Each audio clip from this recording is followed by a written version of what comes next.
గౌరవ ముఖ్యమంత్రి శ్రీ నారా చంద్రబాబు నాయుడు గారికి, గౌరవ మానవ వనరుల అభివృద్ధి, information technology, electronics and communication, real time governance శాఖ మాత్యులు శ్రీ నారా లోకేష్ గారికి, రాజమండ్రి పార్లమెంట్ సభ్యులు, భారతీయ జనతా పార్టీ రాష్ట్ర అధ్యక్షులు శ్రీమతి దగ్గుపాటి పురంధేశ్వరి గారికి, అలాగే శ్రీ ప్రభుత్వ ప్రధాన కార్యదర్శి కె విజయానంద్ గారికి నా హృదయపూర్వక నమస్కారాలు. సుపరిపాలనలో తొలి అడుగు కార్యక్రమానికి విచ్చేసిన గౌరవ కేంద్ర మంత్రి వర్యులందరికీ పేరు పేరున, అలాగే రాష్ట్ర మంత్రివర్యులకి పేరు పేరున, గెలిచిన పార్లమెంట్ సభ్యులకి, గౌరవ శాసన మండలి సభ్యులకి, శాసనసభ్యులకి పేరు పేరున నా హృదయపూర్వక నమస్కారాలు.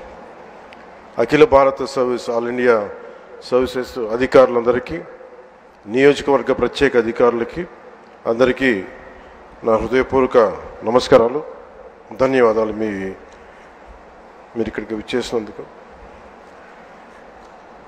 ఈ సంవత్సరం మేము పూర్తి చేసుకోవటం చాలా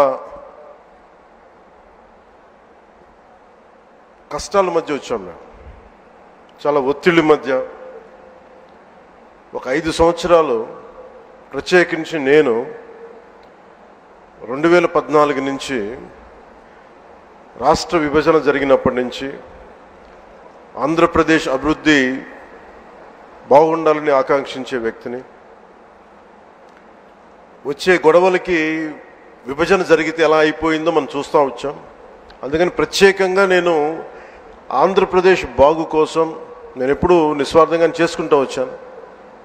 2014 నుంచి 2019, 2019 నుంచి 2024కి ప్రభుత్వం మారిన వెంటనే ఒక కన్స్ట్రక్టివ్ అప్రోచ్ నుంచి ఒక డిస్ట్రక్టివ్ అడ్మినిస్ట్రేషన్, డిస్ట్రక్టివ్ గవర్నెన్స్ మొదలైంది.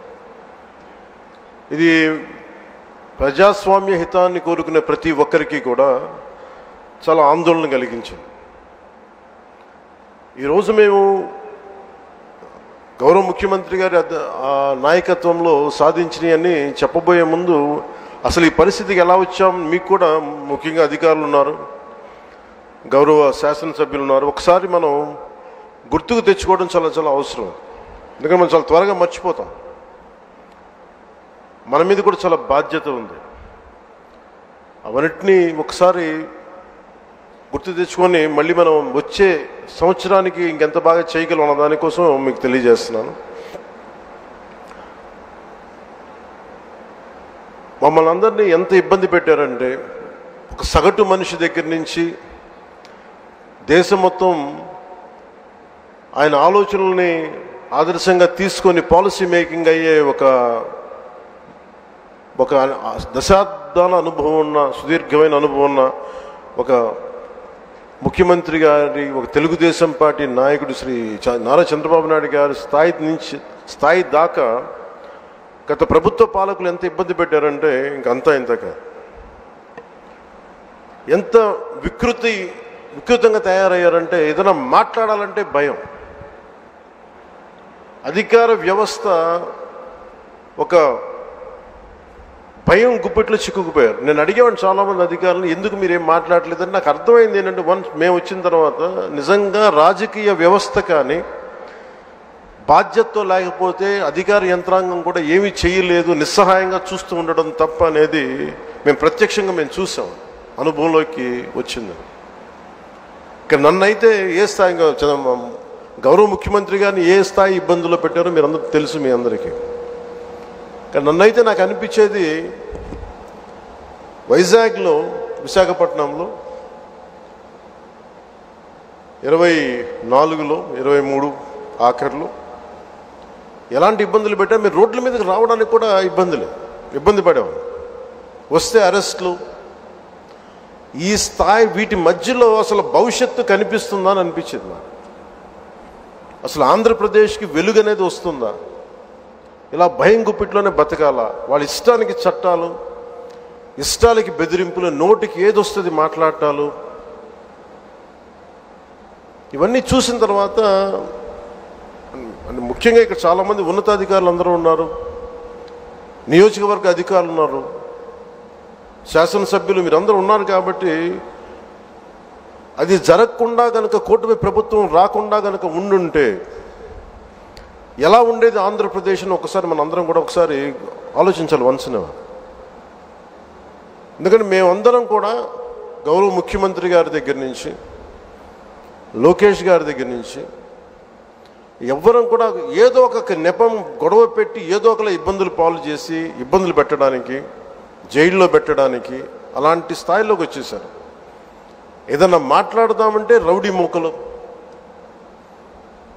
నిస్సహాయతతో కూడిన అధికారులు, లేదా వంతపాడే అధికార యంత్రాంగం, వీటన్నిటి మధ్యలో విలవిల్లాడిపోయింది రాష్ట్రం. ఏదైనా మాలాంటి వాళ్ళం వచ్చి మాట్లాడి చెప్దామంటే మమ్మల్ని అలాగే ఇబ్బంది పెట్టలేదు, మా కుటుంబ సభ్యులతో సహా. వీటన్నిటి నేపథ్యంలో ఎన్డీఏ ప్రభుత్వం, సుదీర్ఘమైన అనుభవం ఉన్న చంద్రబాబు గారి నాయకత్వంలో తెలుగుదేశం పార్టీ,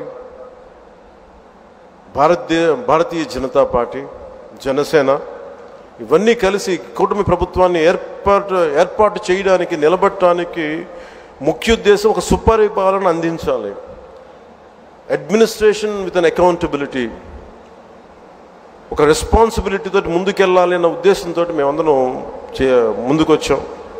ప్రజలు దాన్ని గుర్తించారు, ఆదరించారు. ఈ ప్రభుత్వానికి, ఈ కూటమి ప్రభుత్వానికి అండగా నిలబడ్డారు. ఆంధ్రప్రదేశ్ ఇప్పుడు స్వర్ణాంధ్రప్రదేశ్ దిశగా అడుగులు వేస్తుంది. ఈ మార్పు తీసుకురావడానికి ఒక యుద్ధమే చేయాల్సి వచ్చింది. ఆ పోరాటానికి ఫలితం వచ్చి ఏడాది పూర్తయింది. చీకటి నుంచి వెలుగులోకి ఇప్పుడిప్పుడే వస్తున్నాం. ముందుగా రాష్ట్ర ప్రజలకి తెలుగుదేశం, భారతీయ జనతా పార్టీ, జనసేన కూటమికి అద్భుత విజయాన్ని అందించిన రాష్ట్ర ప్రజలకి ఈ సుపరిపాలనకి ఏడాది వచ్చిన సందర్భంగా మేము మీకు ప్రత్యేకంగా కృతజ్ఞతలు తెలియజేస్తున్నాం. రాష్ట్ర ప్రజల రుణం తీర్చుకునేందుకు గౌరవ ప్రధాని శ్రీ నరేంద్ర మోదీ గారి మార్గనిర్దేశకత్వంలో, పాలనలో అపార అనుభవం కలిగిన గౌరవ ముఖ్యమంత్రి శ్రీ చంద్రబాబు నాయుడు గారి నాయకత్వంలో కూటమి ప్రభుత్వం నిరంతరాయంగా కృషి చేస్తూనే ఉంది. ఒకవైపు కుదేలైన ఆర్థిక వ్యవస్థ, అస్తవ్యస్త విధానాలతో ఉన్న ఈ నడిపిన ప్రభుత్వాన్ని తిరిగి గాడిని పెట్టడానికి గౌరవ ముఖ్యమంత్రి గారి అపారమైన అనుభవం మా అందరికీ ఎంతో బలాన్ని ఇస్తూ ఉంది. అలాగే గౌరవ ప్రధానమంత్రి శ్రీ నరేంద్ర మోదీ గారి కేంద్రం నుంచి అందిస్తున్న సహాయ సహకారాలతోటి, ముఖ్యమంత్రి గారి పాలనా దక్షతతోటి, మంత్రివర్గ సహచరుల మద్దతుతోటి స్వర్ణాంధ్రప్రదేశ్ విజన్ 2047 వికసిత్ భారత్ లక్ష్యాల సాధన దిశగా ముందుకు వెళ్తూ ఉంది. ఈ మధ్యనే మనం 11వ అంతర్జాతీయ యోగా దినోత్సవం సందర్భంగా గౌరవ ముఖ్యమంత్రి శ్రీ నారా చంద్రబాబు నాయుడు గారి నేతృత్వంలో ఎన్డీఏ కూటమి ప్రభుత్వం విశాఖపట్నంలోని బీచ్ రోడ్లో 3 లక్షల పైచిలుకుతో మందితో నిర్వహించిన యోగాంధ్ర కార్యక్రమం ప్రపంచ రికార్డు సృష్టించింది. అలాగే రాష్ట్ర ప్రభుత్వ పథకాల్లో నేను చాలా సందర్భాలు అడిగేవాడిని ముఖ్యమంత్రి గారిని. ఎలక్షన్ సమయంలో మనం ఈ సూపర్ 6 ఇలాంటివన్నీ ఎలా చేయగలం ఏంటని మాట్లాడితే ఆయన ఎప్పుడు కూడా అనేది ఏంటంటే, డెవలప్మెంట్తో పాటు మనం వీటిని ఏవైతే ప్రజలకు అవసరం అయితే ఉన్నాయో అవి కూడా ఇవ్వాల్సిందే మనం అని చెప్పేసి, ముఖ్యంగా ఆయన 3,000 దాకా ఉన్న పెన్షన్ని ఆయన రాగానే 4,000కి పెంచగలిగారు. దివ్యాంగులకు ఇచ్చే పెన్షన్ 3,000 నుంచి 6,000. దివ్యాంగులు కొన్ని సంవత్సరాలుగా నా దృష్టిలో ఉంది, అందరూ ముఖ్యమంత్రి గారి దృష్టిలో ఉంది, మాకు పెంచండి అని అంటుంటే అది కుదరలేకపోయింది ఎవరికి, ఏ ప్రభుత్వానికి కూడా. కానీ ముఖ్యమంత్రి గారి నాయకత్వంలో ఆయన ఫినాన్షియల్ మేనేజ్మెంట్ అద్భుతం కాబట్టి 3,000 నుంచి 6,000కి పెంచారు. అలాగే ఈ సామాజిక పెన్షన్స్ చాలా అవసరం ఇవన్నీ చెప్పి వీటి కోసం 1939 కోట్లు గత ప్రభుత్వం వెచ్చిస్తే కూటమి ప్రభుత్వం 2717 కోట్లు ఖర్చు చేస్తూ 63 లక్షల మందికి ఇది చేయూతనిస్తాం. ఆకలితోటి ఏదైనా బయటికి వెళ్ళి తిందాం తక్కువ ధరతో అనే అన్నా క్యాంటీన్ని మూసేసిన ప్రభుత్వాన్ని తిరిగి కూటమి ప్రభుత్వం రాగానే పునరుద్ధరించింది. 204 అన్నా క్యాంటీన్లు తిరిగి ప్రారంభించి సగటున రోజుకి 3 లక్షల మంది ఆకలి తీరుస్తాం. అలాగే దీపం పథకం ద్వారా తొలి విడతలో 1.15 కోట్ల గ్యాస్ సిలిండర్లని ఉచితంగా అందించారు. ఈ పథకం కోసం కూటమి ప్రభుత్వం 5 ఏళ్లలో 13,423 కోట్ల మొత్తాన్ని ఖర్చు చేయటం. అలాగే మత్స్యకార సోదరులకి దాదాపు 1,22,965 మందికి 266 కోట్లు అందజేసిన 20,000 రూపాయల చొప్పున. అలాగే నారా లోకేష్ గారు ప్రత్యేకించి ఆయన తీసుకున్న ఈ ఇరిగేషన్ ఈ శాఖల ద్వారా ప్రత్యేకించి నాకు వ్యక్తిగతంగా నచ్చింది అని చేసింది డొక్కా సీతమ్మ మధ్యాహ్న భోజన పథకం పెట్టడం. ఎంతసేపు ప్రభుత్వ పథకాలకి గత ప్రభుత్వంలో ఆయన పేర్లు పెట్టుకోవడం, వారి పేర్లు పెట్టుకోవడం కంటే కాకుండా ఎవరైతే సమాజానికి ప్రేరణగా ఉన్నారో అలాంటి వారి పేర్లు పెట్టడం మనస్ఫూర్తిగా సర్వేపల్లి రాధాకృష్ణన్ గారి మన కిట్స్ స్కూల్ కిట్స్ అందించడం, ఇలాంటి చాలా రెవల్యూషన్ నిర్ణయాలు తీసుకున్న నారా లోకేష్ గారికి నా ప్రత్యేకంగా నా ధన్యవాదాలు తెలియజేస్తాను. ఇట్స్ క్వైట్ ఇన్స్పైరింగ్ అనిపించింది. అలాగే తల్లికి వందనానికి దాదాపు 67 లక్షల మందికి పైగా విద్యార్థులకు లబ్ధి చేకూరింది. ఈ మొత్తంలో 1,346 కోట్లు పాఠశాలల అభివృద్ధికి వెళ్తూ ఉంది. 10,000 చొప్పున 10,091 కోట్లు ఖర్చు చేస్తున్న ఈ పథకం 67 లక్షల మందికి పైగా లబ్ధి. గత ప్రభుత్వం జాబ్ క్యాలెండర్ పేరిట మీద యువతని సరిగ్గా వదిలేసింది. ఒక్క డిఎస్సి కూడా నిర్వహించిన పాపాన్ని పోలేదు. కూటమి ప్రభుత్వం వచ్చిన వెంటనే 16,347 ఉపాధ్యాయ నియామకాలకు మెగా డిఎస్సి నోటిఫికేషన్ విడుదల చేసింది. వైసీపీ హయాంలో ఉపాధి కోసం యువత పక్క రాష్ట్రాలకు వెళ్ళిపోయే పరిస్థితుల్లో కూటమి ప్రభుత్వం నారా చంద్రబాబు గారి నాయకత్వంలో 20 లక్షల ఉద్యోగాల కల్పన దిశగా చాలా బలమైన ప్రణాళికలు సిద్ధం చేస్తూ ఉంది. 6,100 పోలీసు ఉద్యోగాల నియామకాలకు చర్యలు తీసుకుంది.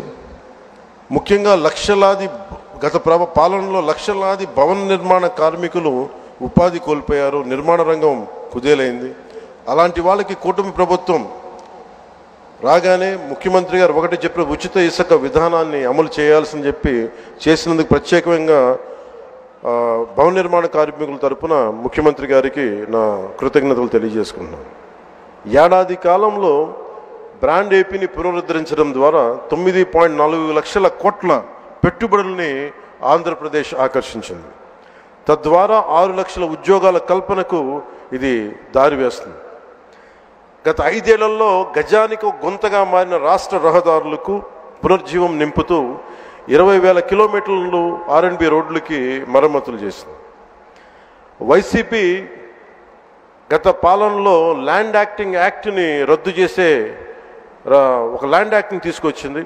దాన్ని రద్దు చేసి కూటమి ప్రభుత్వం రాగానే చంద్రబాబు గారి నాయకత్వంలో ఆ యాక్ట్ని రద్దు చేసి ప్రజల ఆస్తులకి రక్షణ కల్పించే విధంగా చర్యలు చేపట్టింది.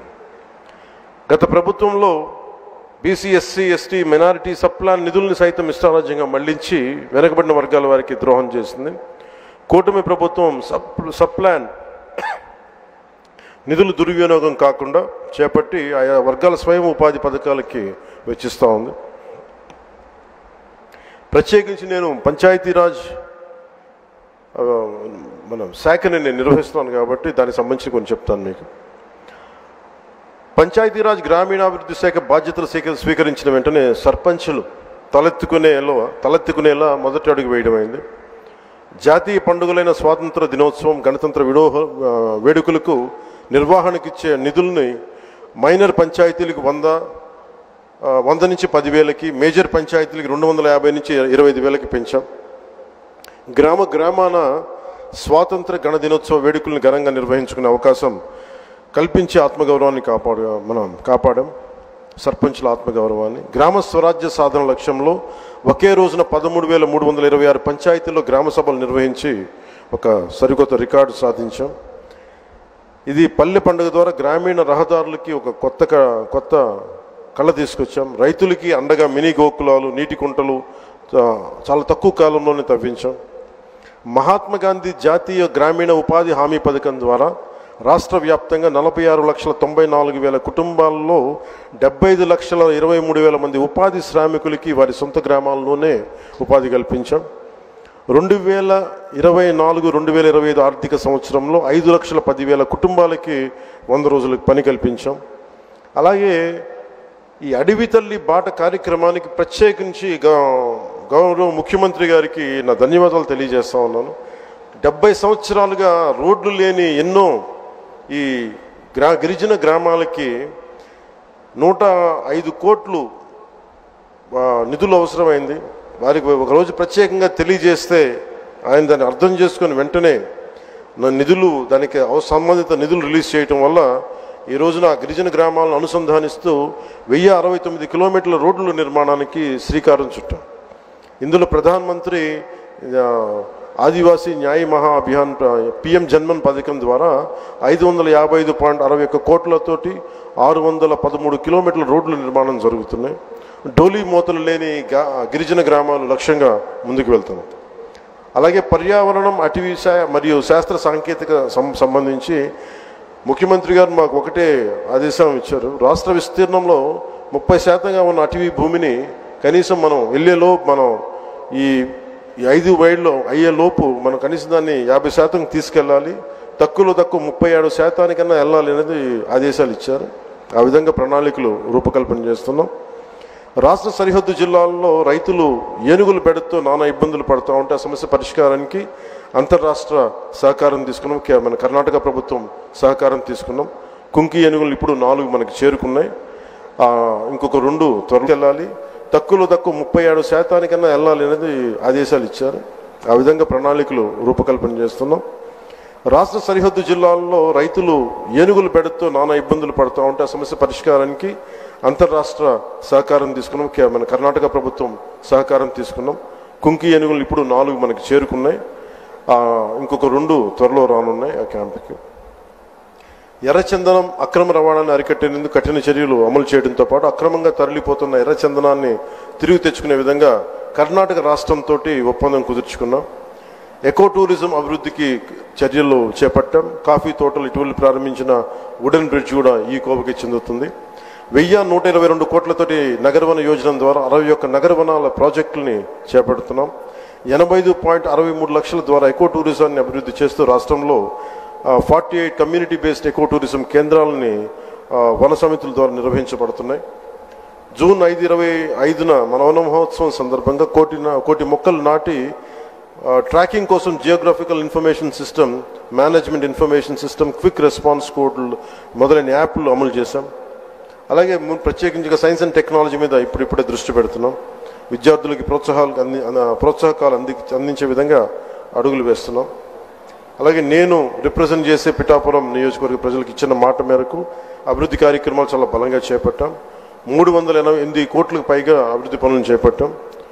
వచ్చే 4 ఏళ్లలో గౌరవ ప్రధానమంత్రి శ్రీ నరేంద్ర మోదీ గారి సహకారంతో, ముఖ్యమంత్రి వర్యులు శ్రీ చంద్రబాబు నాయుడు గారి సహకారంతో రాష్ట్రం మరింత ప్రగతి సాధిస్తుందని ప్రజలకి హామీ ఇస్తున్నాం.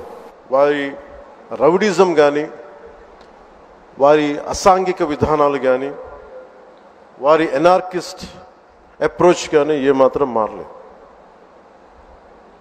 ఇది చాలా ప్రతి ఒక్కరికి కూడా చాలా లోపలగా తరిచి చూడాల్సిన అంశం. ఇది వారికి ఎవ్వరికీ కూడా ప్రజాస్వామ్య విధానాల మీద ఏమాత్రం గౌరవం లేదు. పోలీస్ అధికారులు వాళ్ళు తప్పులు చేసే పోలీస్ అధికారులు వాళ్ళని అరెస్ట్ చేసి నిలువరిస్తే మటుకు మేము వెంటాడతాం, will hunt you no matter where you are, మీరు ఎక్కడ విదేశాల్లో ఉన్నా వెంటాడతామనే ఈ స్టేట్మెంట్స్ చాలా ఇబ్బంది కలిగిస్తూ ఉంది. ఇది వారికి సందర్భంగా తెలియజేస్తూ ఉన్నాం. ఇది ఈ గవర్నమెంట్ నారా చంద్రబాబు నాయుడు గారి నాయకత్వంలో కూటమి ప్రభుత్వం ఇలాంటి అసాంఘిక చర్యల్ని ఏమాత్రం సహించం. ముఖ్యంగా ఆడపిల్లల భద్రత ఈ రాష్ట్రానికి చాలా కీలకమైంది.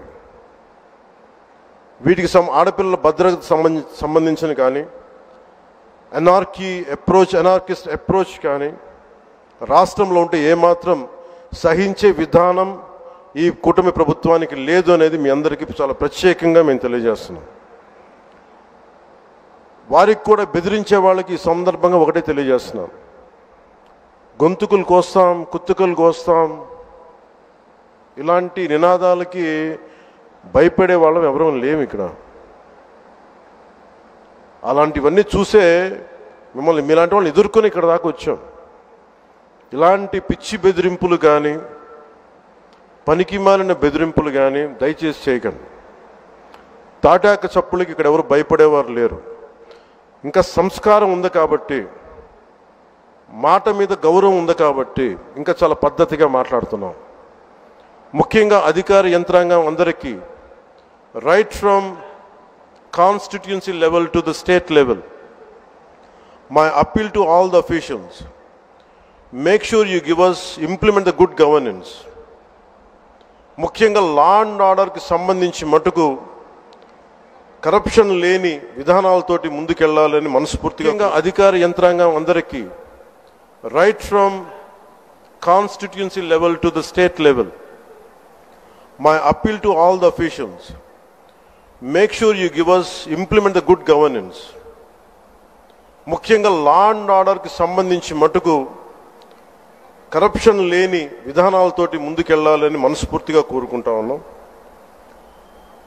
అలాగే ఏ విధమైన ఇబ్బందులు కలిగించినా చాలామందికి ఒక ఆలోచన ఉండొచ్చు, మళ్ళీ ఆ ప్రభుత్వం వస్తే ఏం వద్దు, నా ప్రభుత్వం రావట్లేదు. ఇది ఎందుకు చెప్తున్నానంటే, ఇది I want to give you confidence, I want to empower you. ఎందుకంటే మేమందరం ఇంక సహించడానికి సిద్ధంగా లేము ఇక్కడ. ఈ కూటమి ప్రభుత్వం తక్కువ మేము మాట్లాడుకుంది 15 నుంచి 20 ఏళ్ళు ఉండాలి. ఎందుకు అనుకున్నామంటే, ఆంధ్రప్రదేశ్ వికసిత్ ఆంధ్రప్రదేశ్గా ఉండాలి, వికసిత్ భారత్లో భాగంగా ఉండాలి. అంటే ఈ ఐక్యత చెడగొట్టే పరిస్థితుల్లో నేను లేను, ఎవరు కూడా లేవు. అలాగే ఇది గత ప్రభుత్వ పాలకులు కూడా ఇది గుర్తుపెట్టుకోవాలి. మీరు కనుక ఇలా అలాగే ప్రత్యేకించి రోడ్ల మీదకి వచ్చి బ్యానర్లు పట్టుకొని గొంతుకులు కూసేస్తాం, సినిమాలు చెప్పడానికి చాలా బాగుంటాయి ఇవి. నేను సినిమాల నుంచి వచ్చిన వాడిని, సినిమాలు చెప్పడానికి చాలా బాగుంటాయి. నిజ జీవితంలో అవి నమ్మి మోసపోకండి. కాలు మక్కిలు ఎరకొట్టు కింద కూర్చోబెడతాం. జాగ్రత్త, పిచ్చి వేషాలు వేయకండి ఎవరు కూడా. ఇవి సరదాగా ఉండే విషయాలు కాదు ఇవి. శాంతి భద్రతలను ఏమాత్రం క్షీణిస్తే చిన్నపాటిది కూడా సహించం. మీకు బలంగా తెలియజేస్తాను ప్రజలందరికీ కూడా. పిచ్చి పిచ్చి మాటలు మాట్లాడకండి ఎవరు. సరదాగా లేం మేము ఇక్కడ. చాలా దెబ్బలు తిని వచ్చాం ఇక్కడ దాకా, చాలా దెబ్బలు తిని వచ్చాం. 5 స్టార్ హోటల్స్లో ఉన్నా కానీ రక్షణ లేని పరిస్థితిలో ఉండేది. రోడ్ల మీదకి లాక్కొచ్చి మహిళలను కూడా వీళ్ళు జైల్లో పెట్టిన వ్యక్తులు. అవన్నీ తట్టుకొని నిలబడ్డామంటే ఇంకా మేము సంస్కారంగా ఉండాలి. With the constitutional guide lines, with in the frame work of law ఉండాలి. కాబట్టి చాలా పద్ధతిగా మాట్లాడుతున్నాం. అనవసరంగా రెచ్చగొట్టకండి ఇవన్నీ ఇలాంటి మాట్లాడి. నేను తమిళనాడు సభలో కూడా చెప్పాను. అదేంటంటే సాధు మిరండాలు కాడు కొల్లాదంటే, సజ్జనుడి కోపం వస్తే అడవి కూడా ఆపలేదనేది. అలాగే మాది మంచి ప్రభుత్వం.